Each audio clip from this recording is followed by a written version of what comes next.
Before David ever picked up a sling, before Saul ever wore a crown, there was Samuel, a prophet, priest, and judge who changed the course of a nation.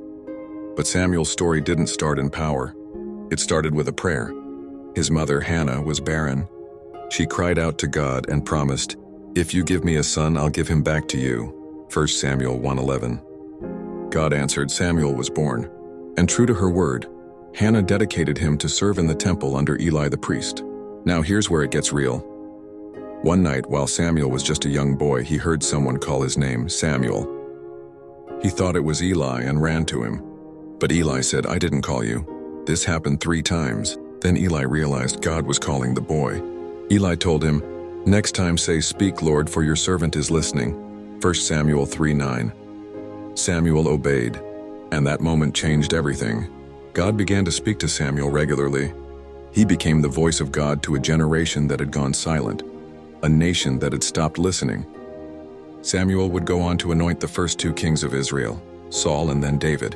He stood for truth, corrected leaders, and never stopped listening for God's voice. Now fast forward to today. We live in a generation full of noise, endless opinions, distractions, influencers, and notifications. But very few people are actually listening. Samuel's life teaches us this. God still speaks, but are we still listening? You don't have to be a prophet or preacher to hear God. You just need a heart that says, "Speak, Lord, I'm listening." In a world where everyone is speaking, be the one who listens. In a generation chasing platforms, be the one who chases God's presence. Samuel wasn't called because he was perfect. He was called because he was available. So what about you? Will you be the one in your generation who hears God's voice and obeys even when it's hard? Will you be the one to stand for truth when everyone else compromises?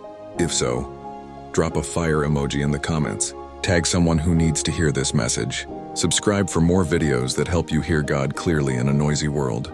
The world is loud, but God is still speaking. Be like Samuel, say yes to the call.